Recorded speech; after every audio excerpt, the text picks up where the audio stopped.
Hello, welcome to LCG's preview for the week ahead.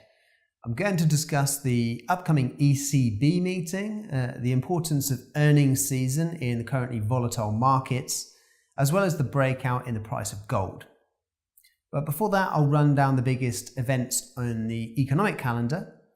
It's a slow start to the week, and then on Wednesday we have Eurozone manufacturing and services PMIs for October and the Bank of Canada rate decision. On Thursday, there is German IFO, the European Central Bank rate decision, and US durable goods. Then on Friday, it's preliminary Q3 GDP from the US. Q3 earnings season is in full swing, so moving on to the top corporate results to watch this week. Ryanair report first half results on Monday. Whitbread gives a half-year update, and 3M, McDonald's and Caterpillar report third quarter earnings on Tuesday. Deutsche Bank, Barclays, AT&T, Boeing, Visa, Microsoft and Ford Motors released their Q3 numbers on Wednesday. UBS, Lloyds, Daimler, Twitter, Coca-Cola, Nokia, Citigroup, Alphabet, Snap, Intel and Amazon.com report their Q3 earnings on Thursday, and then Royal Bank of Scotland, Nestle and Total give us their quarterly updates on Friday. So with regard to the ECB meeting, the decision was made in the last meeting in September to reduce asset purchases from 30 billion a month down to 15 billion.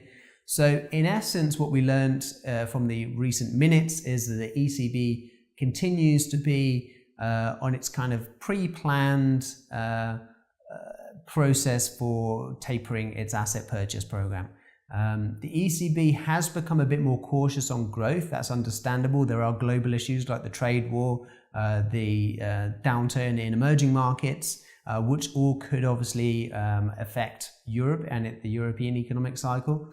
But so far, it doesn't seem to be enough to really just derail this excruciatingly slow tapering, gradually leading to rate rise process that the ECB is in. So we generally agree with the consensus at the moment, for lack of other info, that Q4 2019 is when the ECB are likely to raise rates. And for the most part, yes, it's a transition to more normal policy, but it's still a fairly dovish approach to things. And we think that probably even the correction in markets that we're seeing at the moment isn't going to actually affect ECB policy. But should this correction in markets get larger, you'd imagine that this very slow process is probably going to get even slower. That, coupled with any market risk that we have, coupled with very low core inflation, which remains much slower than headline inflation, which has been pushed up by oil prices, means that the ECB lowered their inflation forecast, and again, it's another reason for them to not rush into things when it comes to normalizing rates. Moving on to earnings. So obviously the belief system in the market was shaken somewhat in this recent downturn, and so the going consensus thought at the moment is that we need some strong earnings to help.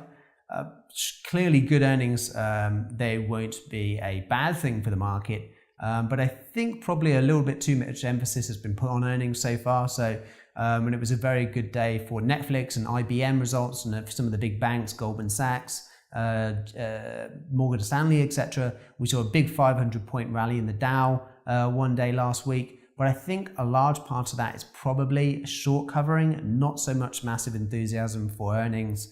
And so we probably we need to see a bit more in the way of more steady, a steadier bond market to stabilize the markets. I don't think earnings are going to be the saving grace here. We already knew coming into this earnings season that earnings are supposed to grow 20% year on year, so it won't be a big boost to know that they officially have, when we already thought that was happening anyway. That added to the very bearish technical looking markets in Europe and China.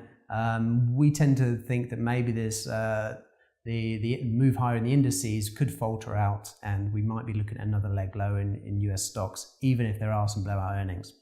So lastly, just discussing gold.